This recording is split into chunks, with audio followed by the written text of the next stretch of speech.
자, 이제 전세권이죠. 용익물권 중에서 전세권인데, 여러분 이 전세라는 얘기 참 많이 들어보셨죠? 전세. 그 전세면 그냥 전세지. 이건 또 뭐냐라고 하는 거예요. 권은 이거 뭐냐? 우리가 알고 있는 전세가 물권으로 바뀐 게 이 전세권인 거예요.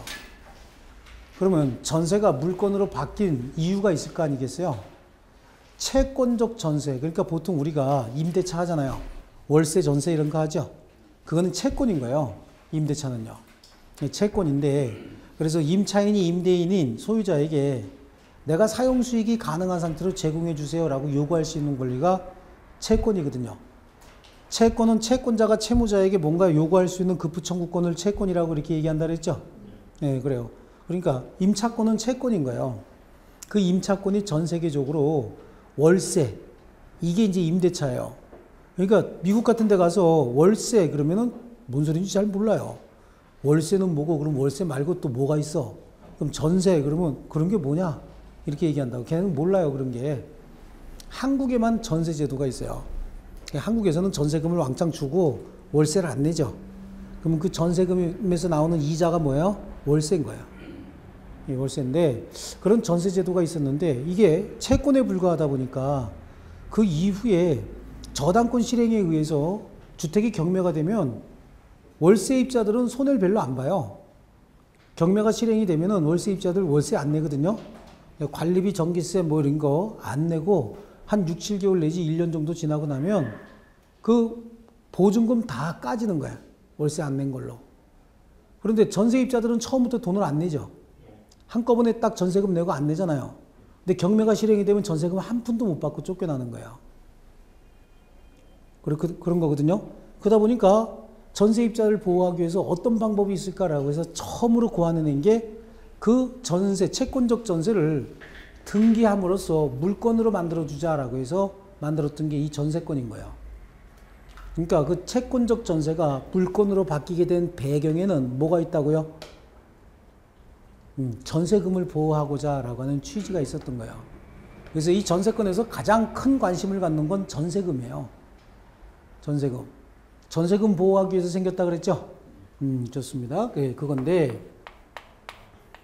어저께 중개사 시험 본 사람들 중에서도 이제 어저께는 중개사는 1차가 2과목이죠. 근데 학개론이 좀 어려웠었어요. 1차 다른 과목이 조금 어려웠고 민법이 조금 쉬웠는데, 쉬웠어도 민법 80점 이상 안 맞으면 부동산 학개론이 점수가 안 좋기 때문에 합격을 못한 거야. 그러니까 80점 가까이 맞은 사람들, 77.5에서 80점 이상 맞은 사람들만 붙었어요. 민법을 70점, 67.5 이렇게 맞은 사람들은 또 많이 떨어졌어요. 예. 근데 그 사람들이 이구동성으로 하는 얘기가, 내년에 후배들, 합격한 사람들이 내년에 후배들로 이렇게 오시면 볼펜을 뺏어서라도 필기 못하게 하라고. 자기네가 결론적으로 나중에 성적이 안 올라간 이유가 거기 있구나라고 하는 걸 나중에 알았대요. 여러분들 제일 안 좋은 습관이, 제가 설명할 때 책 보고 자기 혼자 뭔가 해결하려고 하는 습관이 있죠? 안 돼요. 그런 분들한테 제가 물어보면은 얼른 빨리 요거 과정 끝내고 자기 혼자 어떻게 해보려고. 그거 안 되는 거예요. 이거 떨어져요. 끝까지 시험 보는 날까지 꾸준히 나와서 꾸준히 시키는 대로 쫓아오셔야 돼요. 괜히 10년 공부 도로아미 타불 뭐 이런 얘기 나오죠? 열심히 공부해 놓고 아무것도 아닌 거 만들지 마시고 시키는 대로 잘 쫓아오세요. 여기서 가장 관심 갖는 게 뭐라 그랬어요? 전세금인 거예요. 이 전세권은 말이죠, 건물뿐만 아니라 토지에도 전세권을 설정할 수 있어요. 그러니까 건물과 토지를 합치면 뭐라고 불러요? 예? 예, 부동산. 이제 뭐 앞 글자 정도 나오면 뒷 거는 통박으로 나오죠? 이거 많이 발전한 거예요. 아주 흐뭇하게 발전한 겁니다. 좋아요. 이 부동산에 관하여 전세권을 취득하기 위해서는 먼저 전세금을 지급해야 되는 거예요. 전세금을 반드시 지급해야 됩니다. 어떻게 해야 된다고요? 반드시 지급해야 된다. 그럼 전세금을 반드시 지급하는데 현실적으로 지급하면 가장 좋겠죠? 전세금입니다. 1억 받으세요. 이렇게 하면 가장 좋겠죠? 그럼 이건 지급한 겁니다. 그죠? 근데 전세금을 현실적으로 주는 것이 아니라 받을 돈이 내가 있었어요. 그 1억은 나한테 줄 돈 전세금으로 해. 할 수 있어요? 없어요? 그럼 전세금 준 거예요, 안 준 거예요? 준 거잖아요. 아니, 받을 돈 줘봐. 받고 난 다음에 이거 받아. 쪼다갔죠? 그러니까 어떻게 하면 돼요? 나한테 줄 돈 전세금으로 해라 라고 하는 거야. 그러니까 나한테 줄 돈 전세금으로 해라. 이걸 좀 교양 있게 얘기하면 기존 채권으로 전세금 지급에 가름한다. 좀 멋있잖아.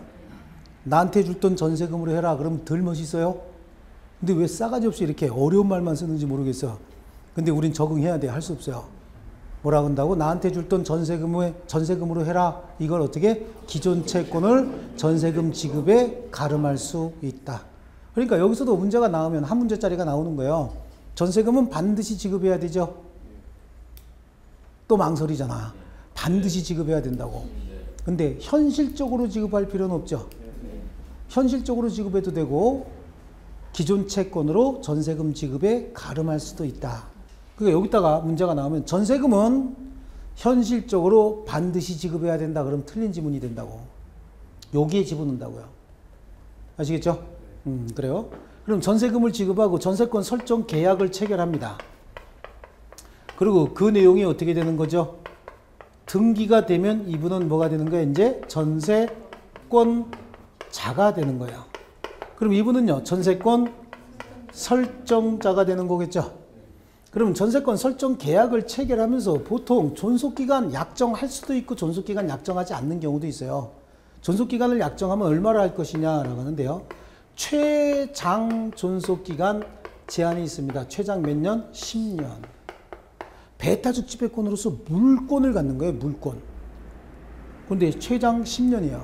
그럼 최단기간은 얼마가 되느냐? 최단기간은 토지의 경우에는 제한이 없어요. 근데 건물의 경우에는 원래 건물도 제한이 없었어요. 최단 존속기간 제한이 없었는데 이 전세권만 가지고 임차인이 보호가 안 되더라고요. 왜 전세권 제도 가지고 임차인이 보호가 안 됐냐면 소유자들이 전세권 설정 잘 안 해줘요. 안 해줬어요. 요즘에나 해주지 옛날에 안 해줬어요. 왜 안 해줬을까요? 옛날에는 소유자들이 뭐라고 얘기하냐면 등기부 등본이 더럽혀진다 그래요. 전세권 같은 거 한번 설정하면. 가오 죽는다 그 얘기죠. 가오 체면 깎인다고. 네, 그 죽는다. 그래서 안 해줬어요. 안 해주다 보니까 별로 효용 가치가 없었던 거야. 근데 한번 만들어 놓은 물건을 폐지할 수 없어서 계속 유지하고 있다가 주택임대차 보호법이 생겨요. 그럼 주택임대차 보호법에는 임대인 동의 없이도 임차인 혼자 가갖고 전입신고하고 목적물 점유만 하고 있으면 그 다음날 대항력이 생겨버려요. 등기하지 않아도. 근데 이거는 임대인이 등기해줘야 되죠. 설정해줘야 된다고. 그러다 보니까 별로 효용 가치가 없다가 주택임대차 보호법은 채권 그 자체만 가지고도 대항력이 생기고 최단 존속기간 주택임대차 보호법의 그 주택의 임대차 최단 존속기간 처음에 몇 년이었어요? 1년이었어요. 처음에 1년. 80년대에 1년이었다가 89년도에 2년으로 바뀌면서 전셋값이 폭등한 적이 있었다고. 89년도에 이렇게 바뀌면서요. 그러니까 지금 뭐 이렇게 좀 물 대통령 있죠? 그분이 얼마나 머리가 나쁘냐면 그분 참모들하고 전세권 임대차 존속기간을 최단 존속기간을 2년으로 늘려버리면 전셋값이 폭등할 거라는 생각을 못한 거예요. 머리가 굉장히 나쁜 겁니다. 그게. 그런 분들이 몇 년을 갖다가 우리나라를 좌지우지했으니 이 모양이죠. 그죠? 그때 보니까 그때 주택의 최단 존속기간이 몇 년이었어요? 1년 동안 대항력이 생겨버린 거예요. 그러니까 민법도 어떻게 했어요? 물건이 채권보다 약해서는 안 된다. 그래서 그때 생긴 게 뭐야? 1년인 거예요. 1년. 주택은 건물이죠? 그러니까 건물만 최단 존속기간 몇 년? 1년 이상이라고 하는 게 있어요. 그러면 처음부터 존속기간을 약정하지 않았으면요. 이때는 기간 정함이 없는 전세권으로 해버립니다. 기간 정함이 없는 전세권이요. 자, 요거 갱신할 수 있어요. 예, 갱신도 두 가지 방법에 의해서 갱신합니다. 당사자 합의에 의한 갱신, 그래요. 당사자 합의에 의한 갱신도 몇 년 이하? 10년 이하로 갱신하고, 갱신했으면 이 내용을 등기해야 돼요. 등기하게 되면 전세권의 효력이 생기는데, 합의가 없는 경우에는 법정갱신 제도가 있었어요. 법정갱신이다라고 하는 건 법률 규정에 의한 갱신이다 그런 얘기겠죠. 이 법정갱신인데 이 법정갱신은 건물에 대해서만 법정갱신 제도가 있어요. 뭐에 대해서만요? 건물에 대해서만 법정갱신 제도가 있는데 자, 갑하고 을이 전세권 설정자고 전세권자인데 존속기간이 만료되는 날이 이날이면 존속기간 만료되기 6월에서 존속기간 만료되기 1월 요 사이에 요 5개월간의 요 사이죠. 요 사이에 갑이 을한테 통지를 해줘야 돼요. 나 너하고 더 이상 전세권 유지 안 할 테니까 너 나가라 라고 통지해 줘야 된다. 그게 뭐죠? 갱신거절인 거예요. 전세권 갱신 안 할 테니까 말도 꺼내지 마 라고 갱신거절에 통지를 하거나 아니면 조건을 변경하겠다. 지금은 전세금이 1억인데 3천만 원 올리겠다. 이게 조건 변경이죠. 그래요? 조건 변경에 통지를 해줘야 되는 거죠. 근데 갱신거절에 통지도 하지 아니하고 조건 변경에 통지도 하지 않았답니다. 그러면 존속기간이 만료된과 동시에 그냥 갱신이 되는 거야. 이게 법률 규정에 그냥 갱신된다고 나와 있어서 법정갱신입니다. 법정갱신이에요. 그러면 갱신될 때 조건은 전 전세권과 어떻게? 동일한 조건이고 기간은 정함이 없는 전세권으로 갱신된 것으로 본다. 여기 법조문 보면은 이거 보고 일본 놈이 일본 글자 갖다가 한국말로 이렇게 번역해 놓은 것 같은 게 나와요. 여기요. 갱신 거절의 통지 또는 조건을 변경하지 아니하면 갱신하지 아니하겠다는 뜻의 통지를 하지 아니한 경우 이렇게 나와요. 아주 걔 내가 만나면 목을 조르려고 그랬어요. 그때야. 법조문 그렇게 만들어야 되겠어요. 조건 변경 갱신 거절의 통지를 하지 아니하거나 조건을 변경하겠다는 뜻의 통지를 하지 아니하면 이렇게 해도 얼마든지 법조문 만들 수 있죠. 갱신 거절의 통지 또는 조건을 변경하지 아니하면 갱신하지 아니하겠다는 뜻의 통지를 하지 아니한 경우 한국말이지만 한 10번 읽어야 알겠죠. 그렇게 법조문을 만들어놨어요. 아무 생각 없는 것들인 거예요. 전부 이런 거 만드는 애들이요. 그러면 전 전세권과 조건은 동일하고 기간 정함은 없는 전세권으로 갱신된 것으로 보는데 이거는 합의에 의한 갱신이 아니잖아요. 기간은 기간 정함이 없는 전세권이죠. 그럼 이거는 등기해야 될까요? 등기 없이도 가능할까요? 왜 등기 없이도죠? 법률 규정에 의한 물권 변동이니까 등기 없이도 가능하다. 대항할 수 있다. 아시겠죠? 자, 이거예요. 그러면 전세권은 어떤 효력이 있느냐? 존속기간 만료될 때까지 전세권이 소멸할 때까지인데 소멸은 존속기간 만료로 인해서 전세권이 소멸하는 경우도 있고 기타 사유에 의해서 전세권이 소멸하는 경우도 있겠죠. 이 기간 동안 전세권자가 목적물을 점유합니다. 점유해서 용도에 쫓아 용도에 맞춰서 사용 수익할 수 있는 거예요. 여기 가장 중요한 게 이 용도입니다. 용도. 전세권자가 용법을 위반하게 되면은 전세권 소멸 청구 대상인 거예요. 용도에 쫓아 사용 수익할 권리를 전세권이다 이렇게 얘기합니다. 용도다라고 하는 건 그 부동산의 성질에 따라서 용도가 정해져 있죠. 아파트는 뭘로 써야 될까요? 주거 이외에 딴 걸로 쓰면 안 될까요? 돼요? 뭘로 쓰면 될까요? 예? 근데 이제 예, 우리 학생께서 아파트 32평짜리를 임대 줬는데 가서 보니까 어떤 사람이 동네 노인들 모셔다가 아파트 노인 요양시설로 쓰고 있대요. 내 집을. 그래요. 벽도 막 이렇게 철거하고 네. 네, 그래 했대요. 쓸 수는 있는데 그래 했대요. 그러면 지금 뭐라고 말씀하실 것 같아요? 방 빼 그러겠죠? 너 당장 나가라고 하는 거야. 이 용법을 위반하게 되면 그런 걸로 쓸 수 있어요. 실제로 가정보호시설 같은 걸로 쓸 수 있거든요. 쓸 수 있는데 내가 빌려줄 땐 뭘로 빌려줬다? 아파트로 빌려줬는데 가서 보니까 그 용도 변경이 허용이 된다 그래서 지 마음대로 그렇게 해서 변경해서 쓴대요. 그럼 내쫓아버려야 되겠죠. 이 용법을 위반하게 되면 전세권 소멸 청구 대상인 거예요. 그래요. 남들이 하는 건 참 좋잖아. 남들이 하는 거 얼마나 멋있어. 천사 같고. 근데 내 집 갖고 하는 건 성질나죠. 괜찮아요? 내 집 막 벽을 철거하고 막 이러는 거 괜찮아요? 그건 가서 목을 졸라버려야 되죠. 목 졸르기 전에 내 쫓고 목을 졸르는 거예요. 사용수익 하다가 존속기간 만료 기타 사유로 전세권이 어떻게 된다? 이제 소멸해버립니다. 소멸해버리면 그럼 이 사람은 서로 상대방에게 돌려줄 게 생긴다고. 그럼 전세권 설정자는 뭘 줘야 될까요? 전세금이요. 전세금. 요거는 전세금 돌려줘야 돼요. 전세금 돌려주고 이 사람은 뭘 돌려줘야 돼요? 부동산 돌려줘야 되죠. 그 다음에 전세권 설정 등기가 돼 있으니까 그 등기에 말소 서류 교부해야 되겠죠. 그렇죠? 말소 서류를 교부해 줘야 된다고. 그럼 어떤 거 먼저 줘야 될까요? 네, 그렇죠. 동시에 줘야지. 어떤 거 먼저 받으면 돈 먼저 받았다. 얘 좀 배 내물죠. 이제 배째 이러고 나오는 거예요. 이쪽에서 이거 먼저 받았다 그러면 왜 자꾸만 친구가 돈을 안 갖고 오는지 그런 일이 자꾸 생기죠. 그래요. 친구가 준다 그러고 안 주네. 이런 일이 자꾸 생긴다고. 이게 서로 어떻게 해야 돼요? 동시에 이행해 줘야 됩니다. 동시 이행 관계에 있는데 문제는 전세권자는 자기 의무를 이행 제공했는데 전세권 설정자가 전세금 반환을 이행 제공하지 않고 있대요.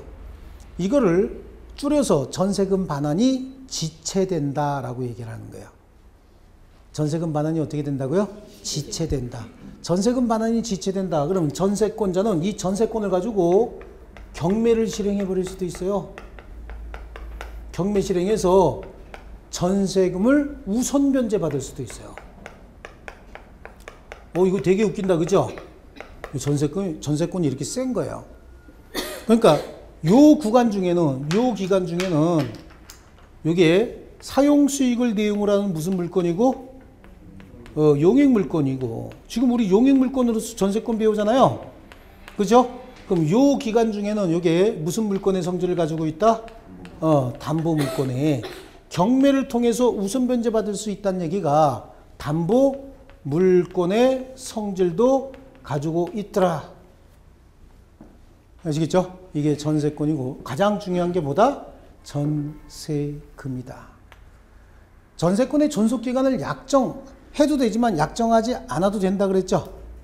그럼 여기 전세권의 존속기간이 없는, 처음부터 기간을 정하지 않은 전세권도 있고, 여기 법정갱신에 의해서 기간 정함이 없는 전세권도 여기 있잖아요. 그죠? 그럼 얘네들은 언제까지요? 죽을 때까지? 검은 머리 팥불이 될 때까지? 10년이요? 최장 존속기간 10년? 예? 자신있게 얘기해요. 틀리면 어때? 여기서 뭐 틀리면 내년에 시험 다시 봐요? 틀려도 되잖아. 여기 많이 틀려야 되는 거야. 최장 존속기간은 10년인 거야. 최장 10년을 넘어설 수는 없어요. 그럼 이제 이건 무조건 10년 가는 거예요? 이렇게 쓰면? 중간에 뭐 그만두자고 못해? 할 수 있어요? 어떻게 해요? 가서 그만두자 그러면 돼요? 예? 네, 그래요. 그러니까 그런 것들도 애매하니까 법으로 정해놓은 거예요. 이렇게 기간 정함이 없는 전세권의 당사자는 언제든지 상대방에게, 그러니까 갑하고 을이 지금 기간 정함이 없는 전세권의 당사자예요. 그럼 언제든지 상대방에게 야 이제 그만하자, 야 그만하자, 이게 전세권을 소멸시키겠다라고 하는 사항을 상대방에게 알려준다. 뭐라 그래요? 소멸통고. 다시 한번 뭐라고요? 소멸통고 할 수 있다고. 어떤 전세권이요? 기간 정함이 없는 전세권. 처음부터 기간을 정하지 않을 수도 있지만 법정갱신에 의해서 기간 정함이 없는 전세권이 되는 경우도 있죠. 이때 양 당사자는 언제 소멸 통고한다 그랬어요? whenever, 언제든지 상대방에 대하여 전세권에 소멸을 통고할 수 있고, 이래서 상대방에게 소멸 통고가 도달하게 되죠. 상대방이 받겠죠. 상대방에게 도달하게 되면 6월이 경과, 도달하고 6월이 경과되면 전세권은 어떻게 한다? 소멸한다. 전세권 소멸하는데 그러면 말소 등기 하야 소멸할까요? 말소 등기 없이도 그냥 소멸할까요? 말소 등기 없이도 소멸하게 된다. 법률 규정에 정해 놓은 거예요. 소멸 통고 받으면 몇 개월 있다? 6개월 있다 소멸한다고 법률 규정에 정해놨기 때문에 말 쓰는 게 없이도 전세권은 소멸하게 된다. 소멸하게 되면 다시 일로 가야 되죠. 전세권 설정자는 뭘 줘야 되고요? 전세금. 전세권자는요, 목적물과 전세권의 말소 등기 서류 교부를 같이 해야 되는 거예요. 이 동시이행 관계예요. 아시겠죠? 좋습니다. 이게 전세권이었다. 나머지 내용은 특별히 많이 안 보셔도 지금 해봐야 이것도 굉장히 좀 복잡하죠? 요거 정도 머릿속에 확실히 집어넣으면 살붙여 나가는 건 아무것도 아닐 겁니다. 아시겠죠? 전세권 그런 거고요. 넘겨보시면 이제 담보물권이다라고 하는 게 나와요. 담보물권이죠? 담보물권. 담보물권 여러분 들어보셨어요? 담보물권이 뭐예요? 들어는 보셨나요? 뭐 오늘 왜 대답들을 안 해? 담보물권 그래요. 여러분이 누구한테 돈을 빌려줘요. 돈. 자, 한번 볼게요. 돈을 빌려줍니다. 2억을 빌려줘요. 그러면 돈 빌릴 때 갑이 뭐라 그럴까요? 을이 이제 물어봅니다. 언제 갚을 거야? 1년 있다가. 잘 갚을 거지? 그럼! 아니, 너는 지금 무슨 소리 하냐? 이렇게 고마운데. 이렇게 얘기합니다. 그죠? 그래서 오늘 빌렸어요. 집으로 돌아오면서 무슨 생각을 하죠? 어떻게 하면 안 갚을까? 그런 거야, 인생이. 그죠? 이거요. 여기서 을이 갑한테 돈 2억 원을 빌려주면서 아무 조건 없이 빌려줬대요. 이 사람 좋은 사람이에요? 나쁜 사람이에요? 아주 나쁜 사람이에요. 이런 사람은요. 쪼다 같으면서도 나쁜 사람이에요. 이거는 받겠다는 생각이 아니고 그냥 주겠다는 생각이에요. 그럼 그냥 주지 왜 빌려주고 난리여. 부담되게. 그런 건 그냥 주는 거야. 그래서 우리같이 현명하고 배운 사람들은 그냥 빌려줘요? 담보를 잡고 빌려줘요? 담보를 잡아야 되는 거예요. 이자 받아요? 안 받아요? 무조건 받아야 되는 거예요. 담보도 잡고 이자도 무조건 받아야 됩니다. 형제간인데 담보 받고 이자 받아야 됩니까? 형제간에? 그럼 아버지 빌려드릴 땐 똑같습니다. 똑같은 거예요. 담보 잡고 아버지를 보호하는 거야. 이자 받아갖고 뭐 하면 돼요?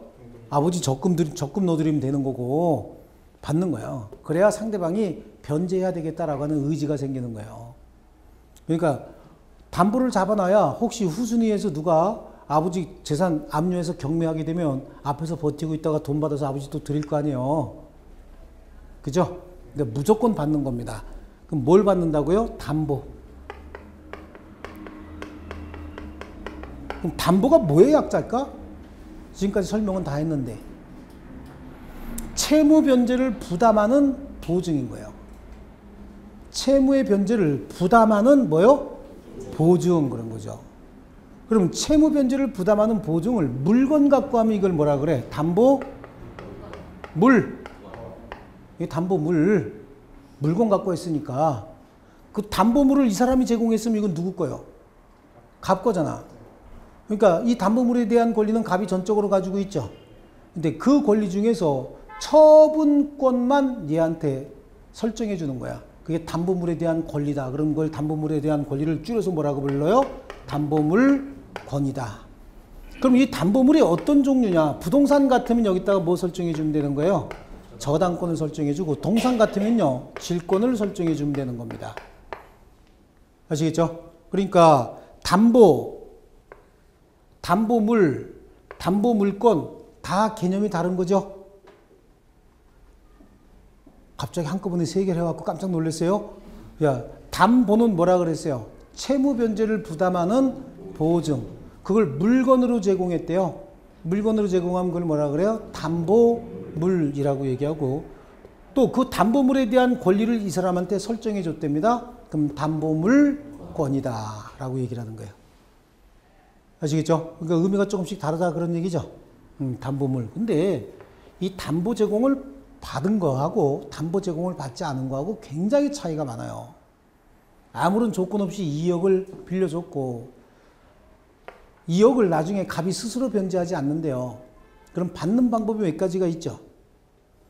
갑이 스스로 채무를 변제하지 않으면, 채무자가 스스로 채무를 변제하지 않으면 받는 방법이 몇 가지가 있습니다. 제일 먼저 여러분이 알고 있는 방법이 뭐예요? 예? 아니, 담보도 제공 안 받았는데 어떻게 경매를 해?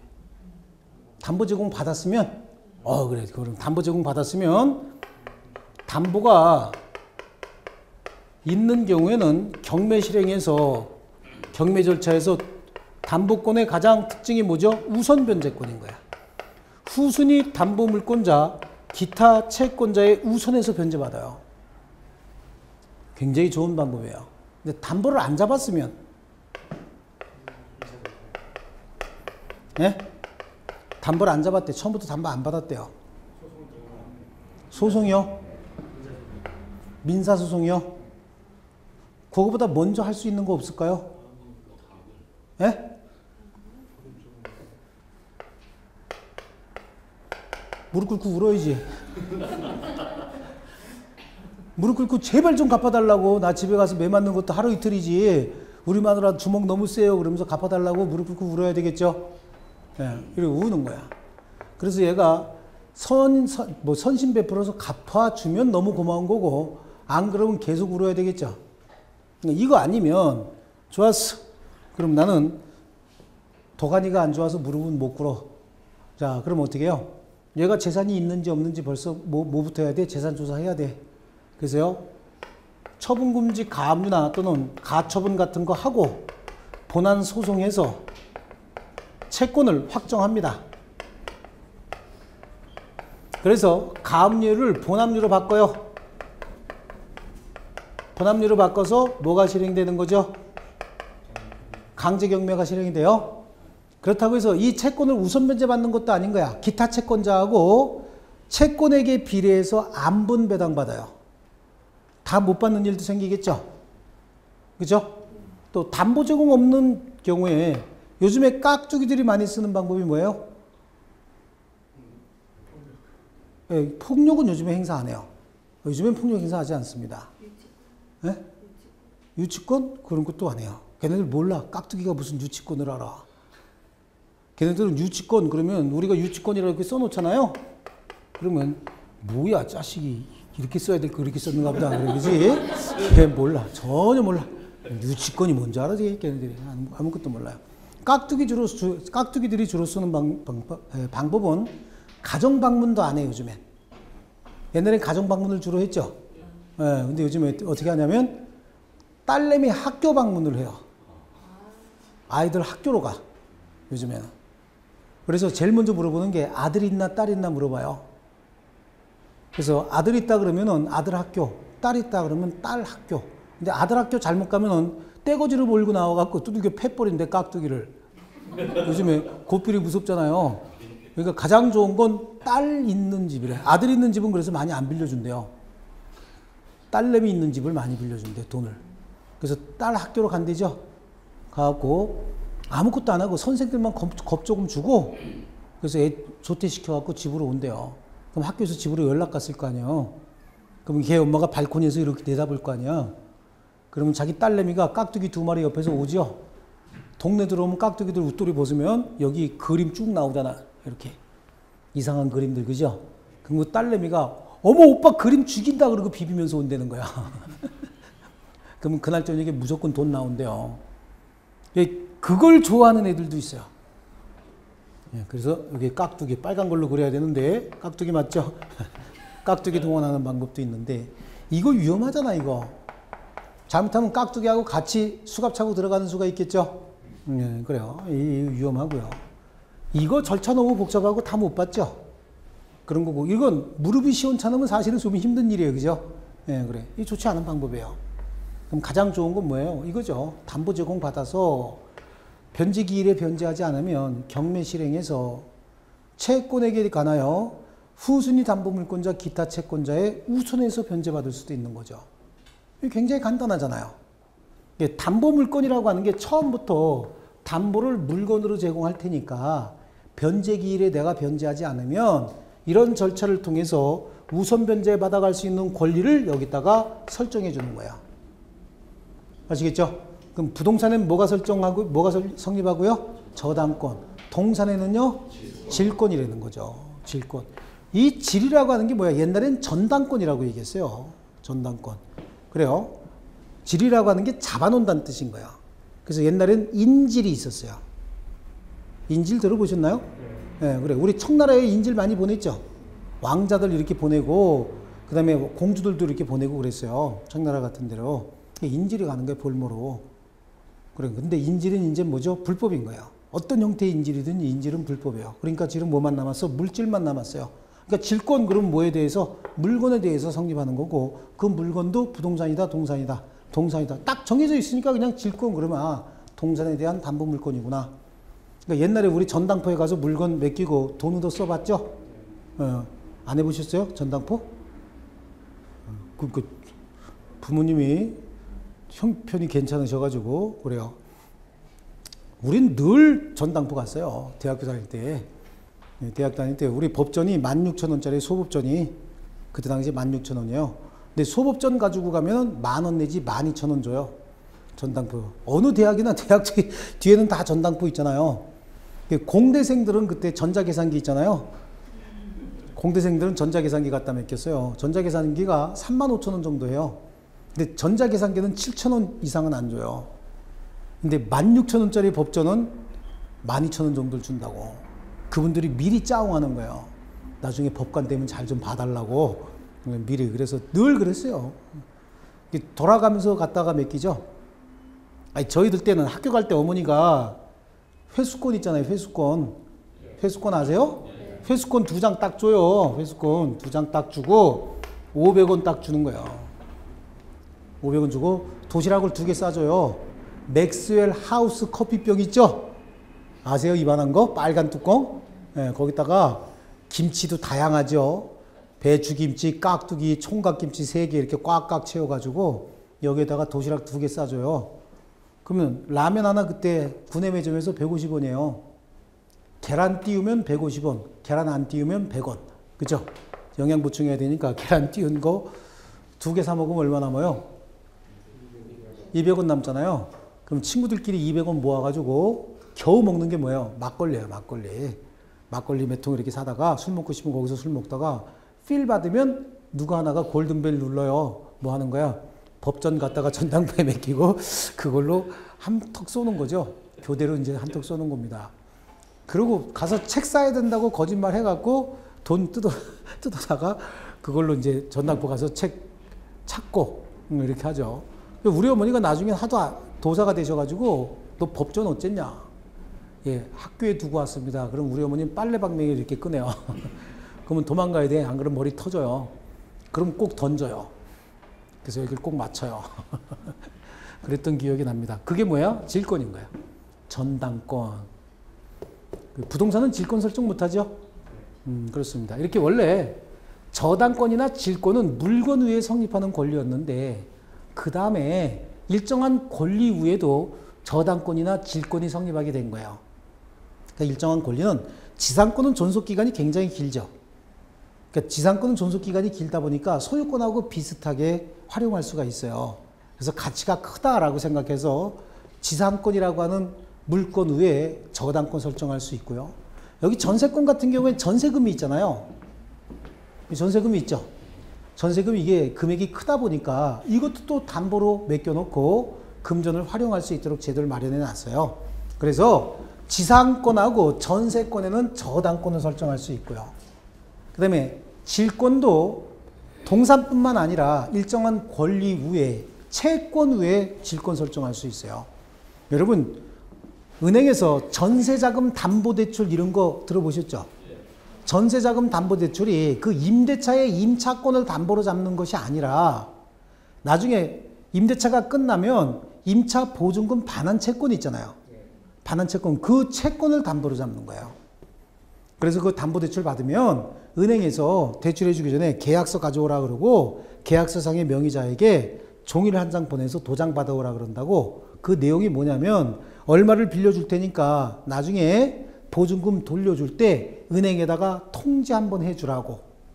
통지 의무만 한번 주는 거예요. 그럼 예를 들어서 전세가 우리 뭐 전세 보증금이 1억이다.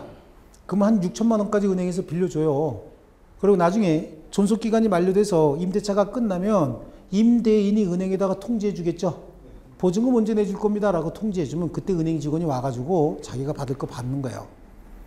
그래서 물건뿐만 아니라 일정한 권리 우에도 담보물건이 성립하게 됐다. 그러면 담보물건이고 두 개 말고 또 뭐가 있을까요? 유치권이 있는 거예요. 무슨 건이요? 유치권. 그래요. 유치권. 깍두기들은 이걸 원으로 생각한다 그랬죠? 그래서 지나가다가 유치권 행사 중 그러면 이것도 무식해갖고 유치원이 들어오나 보다 이렇게 생각하고 이렇게 고치는 아이들이에요. 걔네들인데 유치권은 뭐냐라고 하는 거예요. 정말 유치한 권리예요. 유치한 권리다라고 하는데요. 정말 유치원 같은 권리입니다. 자, 예를 들어서 우리가 세탁소에다가 바지 세탁을 맡겼어요. 여러분이 세탁소를 운영하는 사장님이라고 한번 생각해 보세요. 그럼 세탁소에다가 바지 세탁 맡겼습니다. 그러면 그 세탁비를 줘야 바지를 주죠. 그럼 세탁비를 안 주면은 바지를 인도 거절하면서 계속 점유할 권리가 유치권인 거예요. 카센터에다 차를 맡겼어요. 그럼 카센터에서 차 수리하고 나면 수리비 받기 전에 차 먼저 줍니까? 안 주죠.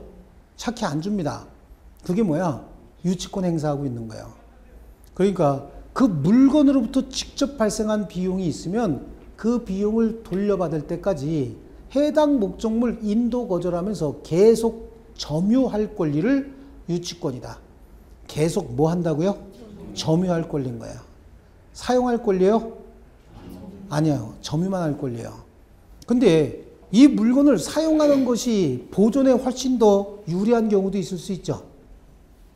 예를 들어서 주택을 내가 인테리어 공사를 했어요. 주택. 인테리어 공사했으면 그 주택을 겨울에는 사용하는 게 더 보존에 유리해요? 놔두는 게 유리해요? 사용하는 게 유리하죠? 그러면 원래는 유치권자는 자기 그 유치물을 사용해서는 안 돼요. 사용하면 안 되는 거야. 사용하게 되면은 채무자가 보고 유치권 소멸 청구하게 되면 그냥 돌려줘야 되는 거예요. 근데 보존을 위해서는 사용할 필요가 있는 경우도 있겠죠. 그래서 원칙적으로는 사용 못 하는데 보존을 위한 사용은 할 수 있다. 예를 들어서 그건 거예요. 주택을 인테리어 공사했다. 근데 인테리어 공사비를 안 준대요. 그럼 주택 인도 거절하면서 계속 점유할 수 있어요. 근데 그런 건물 같은 경우는 겨울에 사용 안 하면 내부 설비가 다 얼어 터질 거 아니에요. 그럼 보존에 불리하죠? 그때는 보존을 위해서 사용 수행할 수 있어요. 그로부터 생긴 이익은 돌려줘야 되는 거야. 아시겠죠? 네, 그래서 보존을 위한 사용은 할 수 있다. 근데 세탁소 아저씨가 자기 맘대로 그 바지가 똑 떨어진대. 어쩌면 저렇게 똑 떨어지냐? 그래서 자기가 입고 다녔대요. 그러다 채무자는 이제 바지가 없으니까 반바지 입고 다니겠죠? 그래요. 채무자가 반바지 입고 지나가다가, 내 바지 그랬어요. 아저씨, 내 바지 왜 입고 다녀요? 그러면 빨리 돌려주세요. 하는 순간 채무를 변제하지 않아도 유치권은 그냥 소멸하는 거예요. 유치권자가 의무를 위반해서 채무자로부터 유치권 소멸 청구를 받게 되면 즉시 소멸합니다. 길에서 바지 벗고 집에 빤스바람으로 가는 일이 생길 수 있어요. 아시겠죠? 그래요. 무단 사용하다가 걸리면 어떻게 된다 그랬어요? 유치권? 아니라니까. 길 가다가 채무자 만나면 바지 벗어요? 아니라니까. 채무자가 벗어달래면 벗어준다니까. 유치권 소멸 청구가 있어야 소멸하는 거지.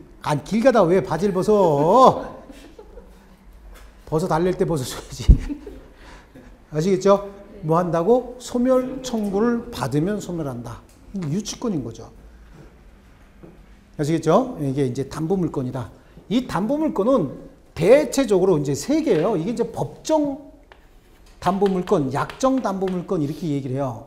그래서 요거는 민법전에 있는 담보물건이다라고 해서 이걸 전형담보다 이렇게 얘기해요. 전이 뭐야? 그때 전. 민법전. 민법전에 형태가 있는 담보다. 그래서 뭐라 그래요? 전형담보다. 전형담보. 그럼 이거 말고도 다른 담보 제도가 또 있나요? 네, 있어요. 비전형담보라고 해서 가등기담보, 양도담보, 매도담보 이런 것들도 있어요. 담보제도 여러 가지가 있어요. 그럼 이거는 전형담보인데 이거는 물건 가지고 나중에 채무자가 변제하지 않으면 어떻게 하는 거야? 경매해서 돈으로 받아가는 걸 얘기하는 거예요. 이거는 경매에서 뭘로 가져간다고? 돈으로 가져가는 건데, 가등기 담보, 양도 담보, 매도 담보 이런 건 어떻게 하는 거냐면, 돈 빌려주고 채무자가 채무를 변제하지 않으면 경매에서 다시 돈으로 받는 게 아니라 어떻게? 물건으로 가져가는 거예요. 그런 담보제도도 있어요. 옛날에 보면은 그런 거 많이 했어요. 옛날에 그 가등기 담보 같은 거 이런 거는 진짜 금융권에서 돈도 못 빌려 쓰는 사람 집 한 채 있는데 사채업자한테 돈 빌리고 사채업자 이름으로 소유권 이전 등기 먼저 해줘요. 해주고 나중에 그 돈을 갚게 되면은 소유권 이전 등기 말소 청구하게 되면 말소 해가지고 다시 소유권을 회복하는 이런 담보제도가 있었어요. 지금도 있어요. 법적으로 이제 보호가 돼서 그렇지. 옛날엔 보호도 안 된 거야. 그러면 채무 변제 기일에 채무자가 돈 가지고 가죠. 그럼 채권자가 만나줘요, 안 만나줘요? 안 만나죠. 문 잠궈 놓고. 그래서 한 일주일쯤 있다가 확 쫓아내 버린다고요. 와가지고.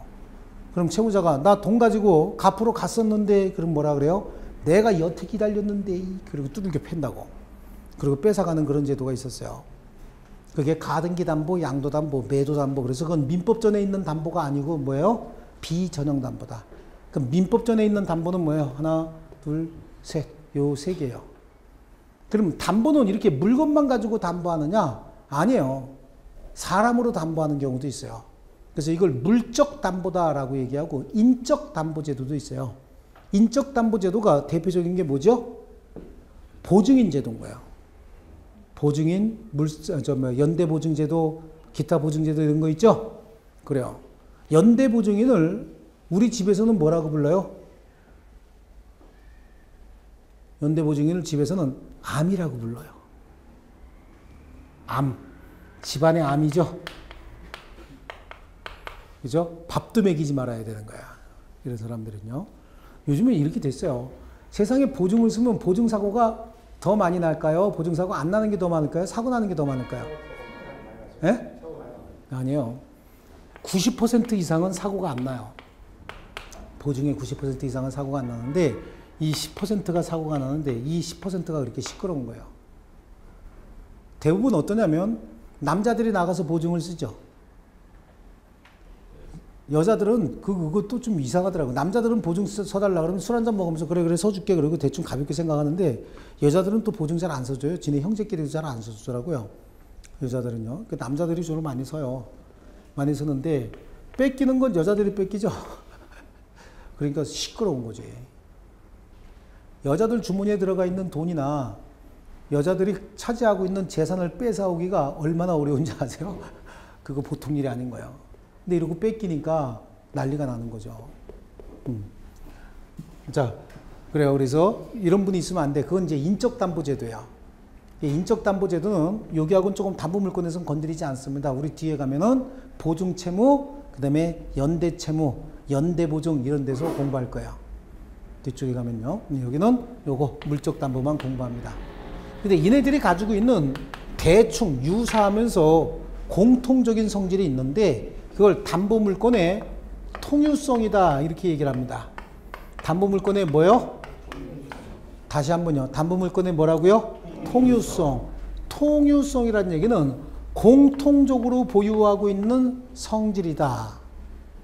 통유성 이렇게 얘기합니다. 그럼 통유성이 어떤 것들이 있을까? 갑하고 을이 있는데 을이 갑에게 2억 원을 빌려줬어요. 그래서 배운 대로 갑이 을에게 담보를 제공하고 저당권을 설정을 해줬다. 그런데 나중에 이 목적물이 멸실돼 버렸대. 불이 나 버렸대요. 불이 나서 없어져 버렸다는 거예요. 그럼 목적물이 없어지면 목적물의 저당권은 어떻게 해요? 이거 소멸해야 될 거 아니에요. 이 물건이 없어지면 이 물건에 대한 권리는 소멸해야 하네요. 소멸하죠? 이 저당권도 소멸해야 될 거 아니에요.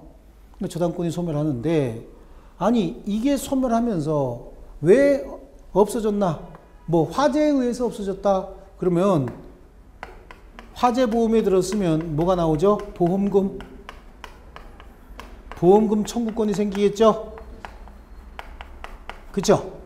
아니면 제3자가 불을 질렀대요. 지나가다가. 그럼 뭐가 생겼어요? 그쵸? 손해배상 청구권이 생긴 거예요.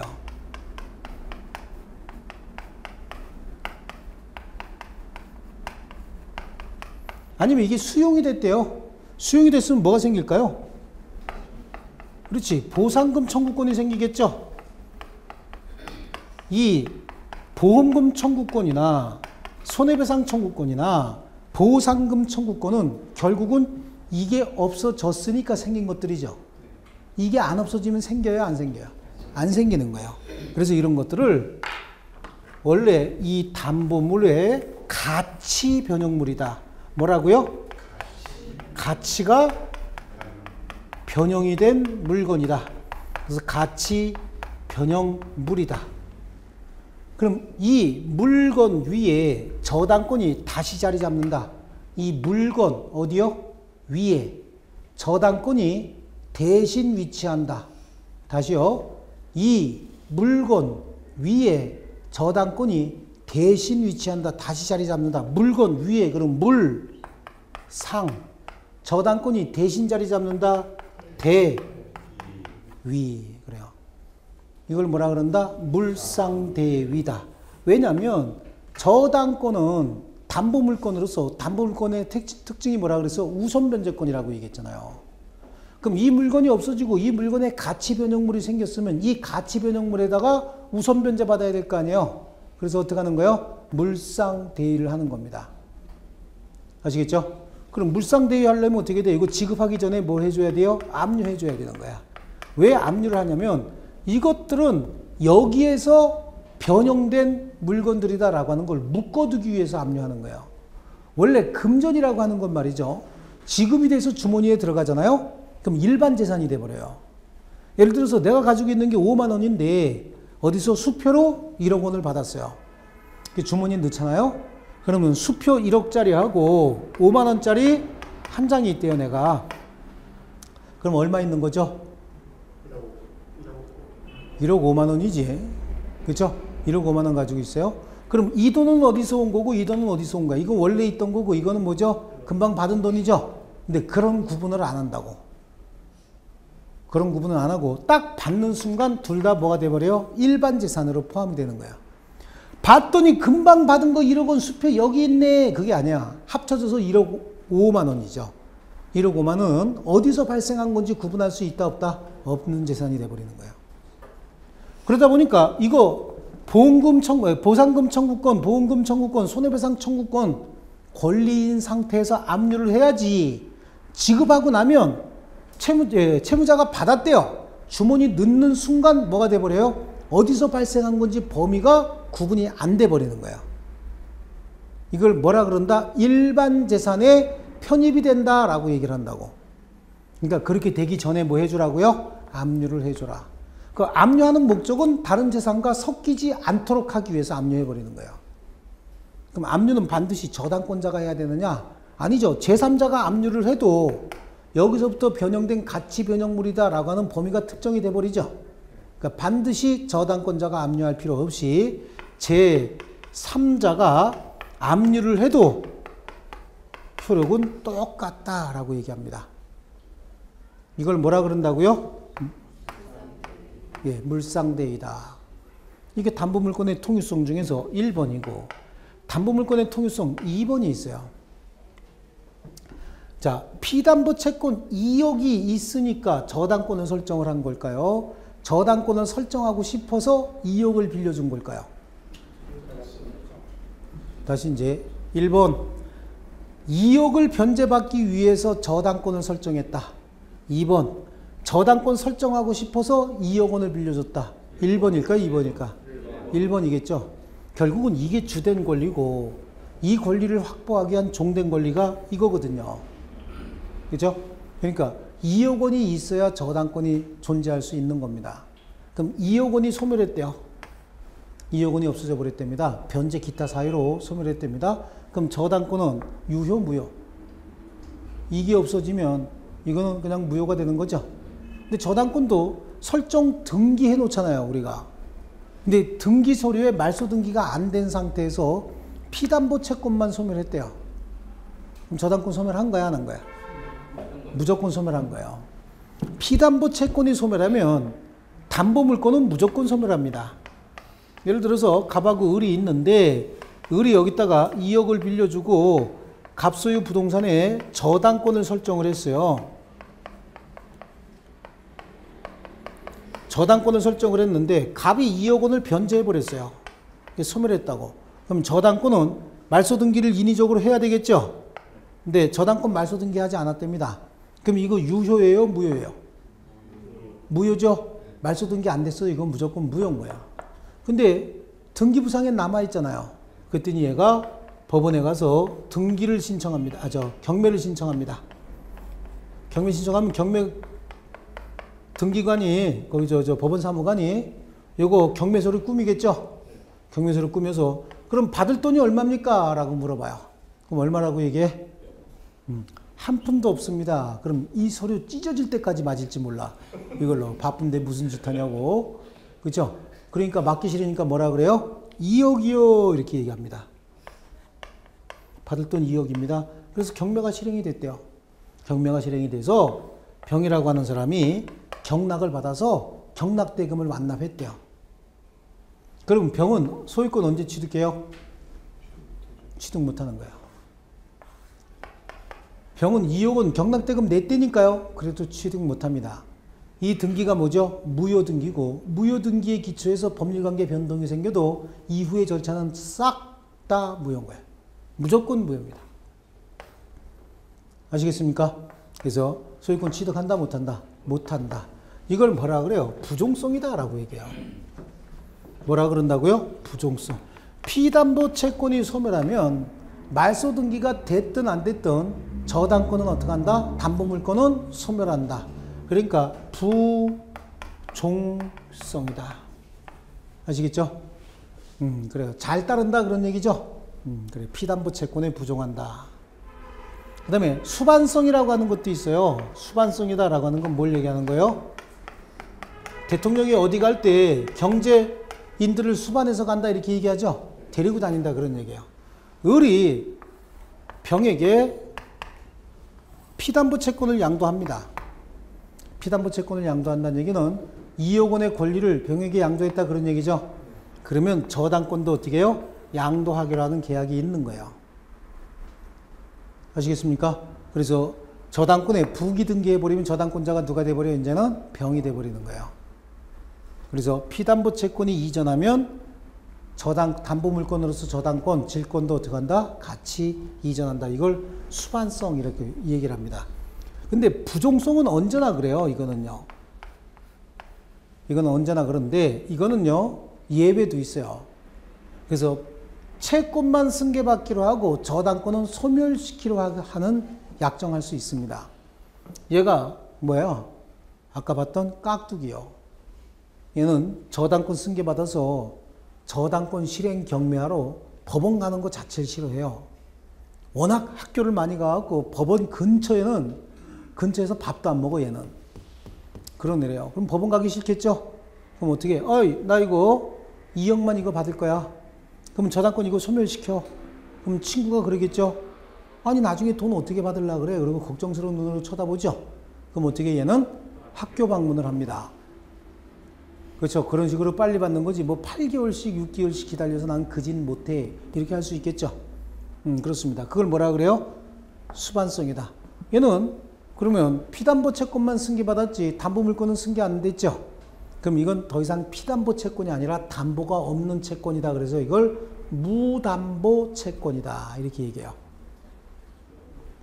아시겠죠? 무담보 채권이다. 수반성이고요. 불가분성이라고 하는 게 있어요. 불가분성.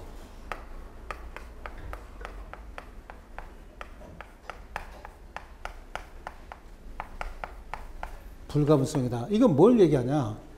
갑이 돈을 갚긴 갚았는데 2억을 다 갚은 게 아니라 1억 9천만 갚았어요. 그럼 얼마 남아있는 거예요? 1,000만 원 남아있죠. 그럼 담보물도 20분의 1로 줄여서 여기에만 담보물의 효력이 영향을 미치느냐? 아닌 거죠. 언제나 이 담보물 전부에 대하여 저당권의 효력이 미치는 거예요.